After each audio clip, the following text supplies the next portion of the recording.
Welcome to Prabha ஜிவிடி 360. இன்னைக்கு பார்க்க போகிற டாபிக் பார்த்தீங்கன்னா கல்வி அதிகாரம். அதாவது திருக்குறள் பார்க்குறோம். திருக்குறளில் 2வது அதிகாரமான கல்வி பார்க்கலாம். இந்த வீடியோ பிடிச்சிருந்தால் லைக் பண்ணுங்கள், சப்ஸ்கிரைப் பண்ணுங்கள், ஷேர் பண்ணுங்கள். வாங்க வீடியோக்குள்ளே போகலாம். கல்வி ஃபஸ்ட்டு திருக்குறள் பார்த்தீங்கன்னா, கற்க கசடர கற்பவை கற்றபின் நிற்க அதற்கு தக.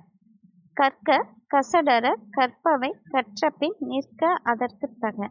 நூல்களை குற்றமற கற்க வேண்டும், கற்றபடி நடத்தல் வேண்டும். ஒன்றும் இல்லை. ஃபஸ்ட்டு குறள் என்ன சொல்கிறாங்கன்னா, நூலை எப்படி கற்றுக்கணும், குற்றம் இல்லாமல், அதாவது தெளிவாக கற்றுக்கணும். அதே மாதிரி கற்றபடி நடக்கணுங்கிறது தான் ஃபஸ்ட்டு திருக்குறளோட மீனிங். இப்போ பாருங்கள், கற்க கசடர, கசடு அப்படின்னா குற்றம், நிற்கன்னா கற்றவாறு நடக்க. அடுத்தது 2வது பார்த்தீங்கன்னா, 2வது திருக்குறள், எண்ணென்ப ஏனை எழுத்தென்ப இவ்விரண்டும் கண்ணென்ப வாழும் உயிர்க்கு. எண்ணென்ப ஏனை எழுத்தென்ப இவ்விரண்டும் கண்ணென்ப வாழும் உயிர்க்கு. எண் என்பன்னா இங்கே எண் பார்த்தீங்கன்னா எண்கள் கணக்கு, ஓகேங்களா. எண் கணக்கை தான் எண் சொல்லுவாங்க. எண்ணு இல்லை அதை வச்சு வர கணக்கு. இங்கே எழுத்தென்பன்னா இலக்கண இலக்கியங்களில் வரி வடிவத்தில் இருக்கிற இதுதான் ஒரு நிமிஷம் இலக்கண இலக்கியங்கள் வரிவடித்தில் இருக்கிறது தான் எழுத்துன்னு சொல்லுவாங்க. இந்த 2 தான் கண்ணுன்னு சொல்கிறாங்க. வாழ்கிற உயிர்களுக்கு கண்ணாக இருக்கிறது எண்ணும் எழுத்தும். ஃபஸ்ட்டு எப்படி கற்றுக்கணும், குற்றமற கற்றுக்கணும், அதை மாதிரி நடக்கணும்.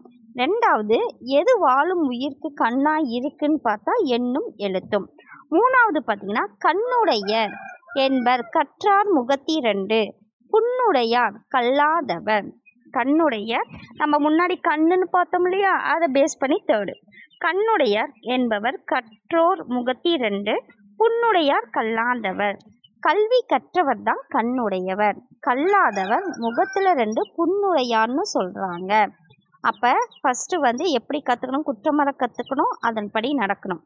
2வது வாழ்கிற உயிருக்கு எது கண்ணு, எண்ணும் எழுத்தும். கண்ணுடையார்னா யாருன்னா, கண்ணுடையார் என்பது கல்வி கற்றவர் தான். கண் இல்லாதவர் கல்லாதவர் முகத்தில் 2 புண்களை உடையவர். 3rd பார்த்தீங்கன்னா, 4th ஓப்பத்தலைகூடி உள்ள பிரிதல் அனைத்தும் அனைத்தே புலவர் தொழில். ஓப்பத்தலைகூடி உள்ள பிரிதல் அனைத்தே புலவர் தொழில்.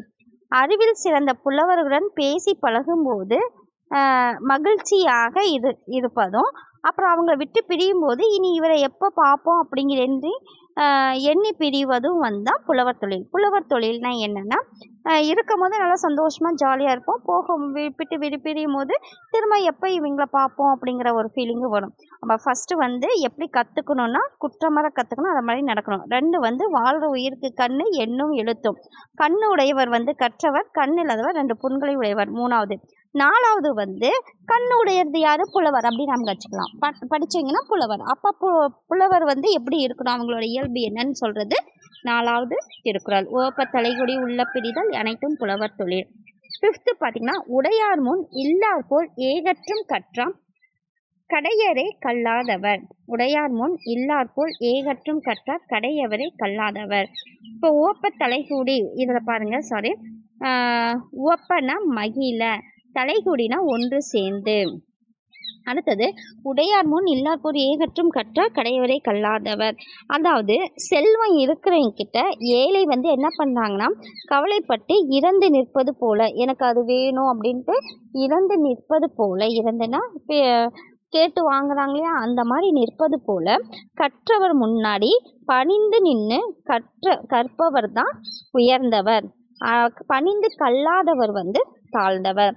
ஃபஸ்ட் எப்படி கற்றுக்கணும், குற்றமற கற்றுக்கணும், அதே மாதிரி நடக்கணும். 2வது கண்ணு எண்ணும் எழுத்தும். அதே மாதிரி கண்ணு உடையவர் கற்றவர், புண்ணுடையவர் கல்லாதவர்.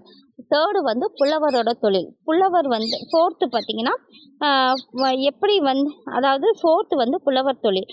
புலவர் சேர்ந்து பழகிற பிரியும் போது எப்போ பார்ப்போன்னு நினைக்கிறது தான் புலவரோட இயல்பு. ஃபிஃப்த்து பார்த்தீங்கன்னா செல்வம் முன்னாடி வந்து எப்படி செல்வம் உடையவர் முன்னாடி எப்படி ஏழை வந்து இறந்து நிற்கிறாங்களோ அந்த மாதிரி கற்றவர் முன்னாடி கல்லாதவர் வந்து பணிந்து கற்றுக்கணும் அப்படின்னு சொல்கிறது ஃபிஃப்த்து ஒன்று. சிக்ஸ்த்து பார்த்தீங்கன்னா தொட்டனை தூரும் மணற்கேணி மாந்தர்க்கு கற்றனை தூரும் அறிவு. தொட்டனை தூரும் மணற்கேணி மாந்தர்க்கு கற்றனை தூரும் அறிவு. மணற்பாங்கான இடத்துல தோண்ட தோண்ட நீர் சுரக்கும். அந்த மாதிரி மக்கள் நூல்களை கற்க கற்க அறிவு வளரும். ஃபிஃப்த்தில் பாருங்க உடையார்முன்னா உடையவர்னா செல்வர், இல்லார் வந்து ஏழை. ஏய் கற்றும்னா கவலைப்பட்டு, ஏய் கற்றும்னா கவலைப்பட்டு. கடையவரனே தாழ்ந்தவர், கடையவர் தாழ்ந்தவர். இதே சிக்ஸ்த்து பாருங்க தொட்டனை தூரும் மணற்கேணி மாந்தர்க்கு கற்றனை தூரும் அறிவு. மணற்பாங்கான இடத்துல தோண்ட நீர் மாதிரி வர மாதிரி மக்கள் கற்க கற்க அறிவு பெருகும். தொட்டனைந்துனா தோண்டும் அளவு, மாந்தர்னா மக்கள்.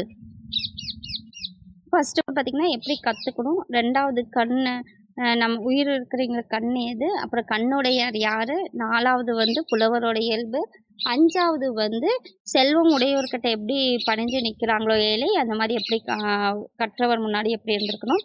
சிக்ஸ்த்து வந்து எப்படி தோண்ட தோண்ட நீர் சுரக்கிற மாதிரி மக்கள் நூல்களை கற்க கற்க அறிவு வளரும்னு சொல்லியிருக்காங்க. அது செவன்த்து பாருங்க யாதானும் நாடாமல் ஊறாமல் என்னொருவன் சாந்துணையும் கல்லாதவாறு. கற்றவனுக்கு எந்த நாடும் தன்னாடு, எந்த ஊரும் தன் ஊரு. இதனை அறிந்து சிலர் யார் சாகு வரைக்கும் கற்காம இருக்காங்கன்னு தெரியல அப்படின்னு கேட்குறாங்க. யாதானும் நாடாமல் ஊறாமல் என்னொருவன் சாந்துணையும் கல்லாதவர். சாந்துணையம்னா சாகும் வரையிலும். ஃபஸ்ட்டு வந்து குற்றமற கற்றுக்கணும் கண்ணு வந்து, ரெண்டாவது வந்து கண்ணு எது, உயிருள்ள இதுக்கு கண்ணு எது, அதே மாதிரி கண்ணுடையார் யார், புண்ணுடையார் யார். ஃபோர்த்து வந்து புலவரோட இயல்பு. ஃபிஃப்த்து வந்து செல்வம் இருக்கிறவங்கிட்ட எப்படி இறந்து நிற்கிறாங்களோ அதே மாதிரி கற்றவர் முன்னாடி பணிஞ்சு கற்றுக்கணும் அப்படிங்கிறது. சிக்ஸ்த்து பார்த்திங்கன்னா எப்படி தோண்ட தோண்ட நீர் ஊறுற மாதிரி நூல் கற்க கற்க வந்து அறிவு பெருகுன்னு சொல்கிறாங்க. கற்றவனுக்கு எந்த நாடு தான், ஊரும் எல்லா ஊரும் அவனுக்கு தான். அதனால் ஏன் சாகிற வரைக்கும் கற்றுக்காமல் இருக்காங்க யான்னு கேட்குறாங்க. எயித்து பார்த்திங்கன்னா ஒருமை தான் கற்ற கல்வி ஒருவருக்கு எளிமையும் ஏமாப்புடைத்து. தாம் கற்ற கல்வி எளிமையும் ஏமாப்புடைத்து. ஒரு பிறப்பில் தான் கற்றுக்கொள்ள நல்லறிவு வந்து இனி 7 பிறவிகளும் 7 பிறவியில் எளிமையும் ஏமாப்புடைத்து. எழும் பிறவிகளுக்கும் பாதுகாப்பாக இருக்கும். அப்புறம் நம்ம ஜெனரேஷனுக்கும் பாதுகாப்பாக இருக்கும்னு சொல்லியிருக்காங்க. அப்போ ஏமாப்புன்னா பாதுகாப்பு. ஒரு பிறப்பில் தாம் கற்றுக்கொள்ள நல்லறிவு இனி 7 பிறவிகளும் பாதுகாப்பை தரும்னு சொல்கிறாங்க. ஃபஸ்ட்டு வந்து குற்றமற கற்றுக்கணும், அதை மாதிரி நடந்துக்கணும். ரெண்டாவது உயிருள்ள கண்கள், உயிர் இருப்பவங்களுக்கு இருக்க கண்கள் எது, அதே மாதிரி கண்ணுடையார் யார், கண்ணில்லாதவர் யார், புலவரோட இயல்பு என்ன. அஞ்சாவது பார்த்திங்கன்னா ஏழைகள் செல்வர் உடையவருக்கு முன்னாடி எப்படி நின்று ஏழை இறந்து நிற்கிறாங்களோ அந்த மாதிரி கற்றவர் முன்னாடி இருந்து கற்றுக்கணும். அடுத்தது ஆறாவது வந்து தோண்ட தோண்ட நீர் ஊறுற மாதிரி கற்க கற்க அறிவு பெருகும். ஏழாவது பார்த்திங்கன்னா எல்லா ஊரும் கற்றவங்களுக்கு எல்லா ஊரும் நாடும் எல்லாம் அவங்களோடதுங்கும் போது சாகிற வரைக்கும் ஏன் கற்றுக்காமல் இருக்கணும்னு கேட்குறாங்க.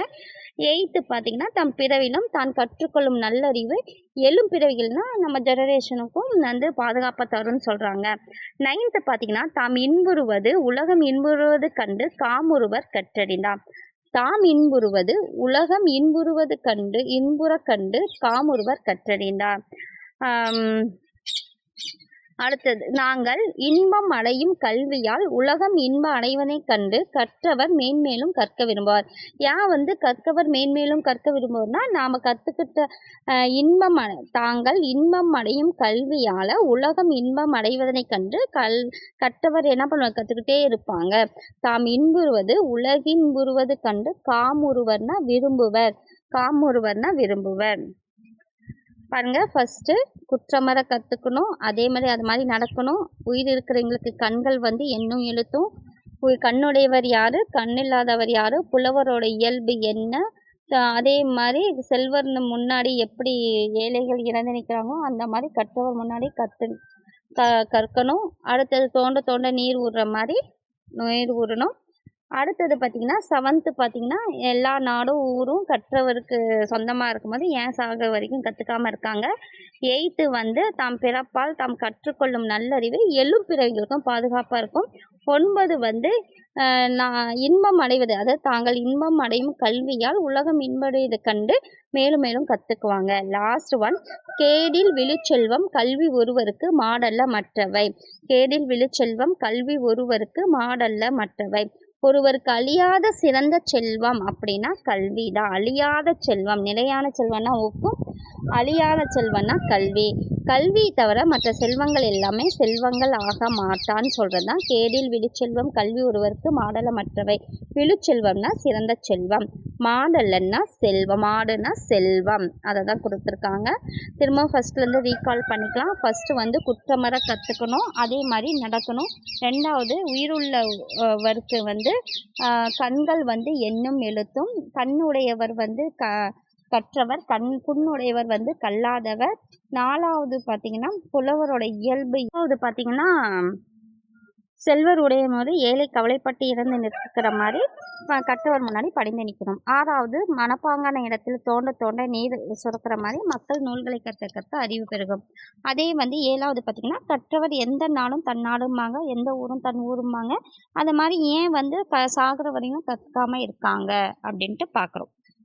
ஒருவருக்கு தாம் கற்ற கல்வி வந்து எல்லா எழும் பிறவிகளுக்கும் பாதுகாப்பாக தரும். அதே மாதிரி 9th பார்த்திங்கன்னா தாங்கள் இன்புறுவது கல்வியால் வந்து உலகம் இன்புறுவதை கண்டு வந்து மேலும் மேலும் கற்றுக்குவாங்க. அதே மாதிரி அழியாத சிறந்த செல்வம் எதுன்னா கல்வி. இந்த வீடியோ பிடிச்சிருந்தா லைக் பண்ணுங்கள், சப்ஸ்கிரைப் பண்ணுங்கள், ஷேர் பண்ணுங்கள். நெக்ஸ்ட் வீடியோவில் நம்ம பார்க்கலாம். நன்றி.